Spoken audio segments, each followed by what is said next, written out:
Hi everyone, आप हैं GST गाय के चैनल पे। मेरा नाम है अभिषेक। मैं आपके लिए एक नया जीएसटी का टॉपिक लेके आया हूं जिसमें डेवलपमेंट राइट जब लैंड ओनर ट्रांसफर करता है किसी भी प्रमोटर को तो उस पे जीएसटी किस तरह लगता है वो हम डिस्कशन करेंगे।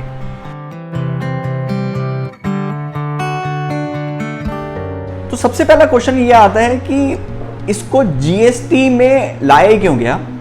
देखिए, जब भी कोई लैंड ओनर अपनी प्रॉपर्टी देता है बिल्डर को उस पे कंस्ट्रक्शन के लिए तो वो एक तरह की राइट्स ट्रांसफर कर रहा है। जीएसटी में इसको सप्लाई माना जाता है और सप्लाई जिसको माना जाता है उस पे जीएसटी चार्ज होता है। तो ये जब राइट्स ट्रांसफर होती हैं किसी भी बिल्डर को तो जो लैंड ओनर है वो सर्विस प्रोवाइडर है और जो प्रोमोटर है वो सर्विस रिसीवर है। देखिए, जीएसटी का जो जनरल रूल है वो ये कहता है कि जीएसटी जमा कराएगा सर्विस प्रोवाइडर और वो जीएसटी चार्ज करेगा सर्विस रिसीवर से, सरकार को दे देगा।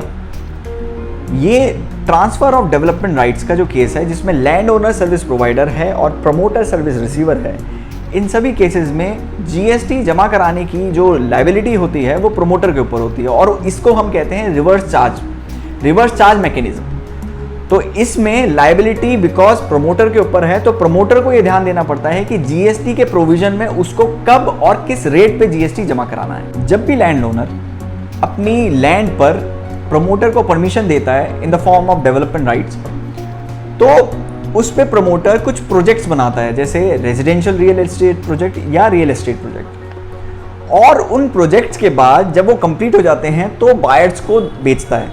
इन सारी चीज़ों में जो इंपॉर्टेंट डेफिनेशंस हमें समझनी है वो है, एक तो प्रमोटर कौन होता है, दूसरा रेजिडेंशियल रियल एस्टेट प्रोजेक्ट या रियल एस्टेट प्रोजेक्ट क्या होता है, फ्लोर स्पेस इंडेक्स किसे कहते हैं, और अपार्टमेंट्स की डेफिनेशन क्या है जीएसटी में। जो सबसे पहली डेफिनेशन हम डिस्कस करने वाले हैं वो है प्रोजेक्ट क्या होता है। प्रोजेक्ट दो तरह के होते हैं, एक होता है रियल एस्टेट प्रोजेक्ट और एक है residential real estate project. Real estate project की डेफिनेशन ये कहती है कि जब भी कोई प्रमोटर बिल्डिंग को बनाता है या कन्वर्ट करता है बिल्डिंग को अपार्टमेंट में और उसका पर्पस होता है जो भी उसने बनाया या कंस्ट्रक्ट किया या कन्वर्ट किया उसको फर्दर सेल करना, जिसमें और भी चीजें इंक्लूड होती हैं, जैसे सिर्फ वो बिल्डिंग नहीं बनाता, उसके आसपास की चीजें बनाता है, पार्क बनाता है, पार्किंग्स बनाता है। तो वो सारी चीजें जो होती हैं वो पार्ट हैं किसकी, रियल एस्टेट प्रोजेक्ट की। और रेजिडेंशियल रियल एस्टेट प्रोजेक्ट क्या होता है, जिसमें 15% से ज्यादा कॉमर्शियल अपार्टमेंट नहीं है टोटल कारपेट एरिया के, तो उसको हम रेजिडेंशियल रियल एस्टेट प्रोजेक्ट कहते हैं। अब आगे समझेंगे कि प्रोमोटर कौन होता है।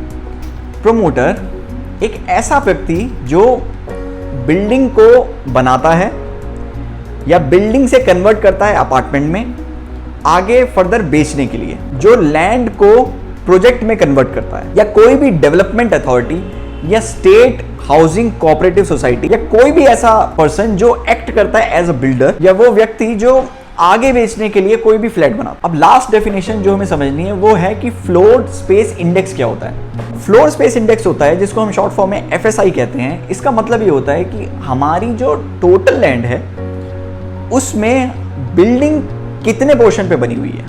अगर 100 गज की जमीन है तो उसमें 60 गज में क्या बिल्डिंग बनी हुई है, तो एफएसआई कितना हो गया, 60%। तो जितनी भी लैंड का साइज है उस पर बिल्डिंग कितनी बनी हुई है उसको हम फ्लोर स्पेस इंडेक्स। अब सारी डेफिनेशंस के बाद समझते हैं कि जीएसटी कैसे एप्लीकेबल है। जैसे ही लैंड ओनर अपनी प्रॉपर्टी या लैंड देता है प्रमोटर को डेवलपमेंट के लिए, प्रमोटर डेवलपमेंट स्टार्ट करता है, कंस्ट्रक्शन करता है और या तो रेजिडेंशियल बनाता है या कॉमर्शियल बनाता है। रेजिडेंशियल दो तरह के हैं, एक है अफोर्डेबल अपार्टमेंट्स और एक होते हैं नॉन अफोर्डेबल जिसको हम अदर्स कहेंगे।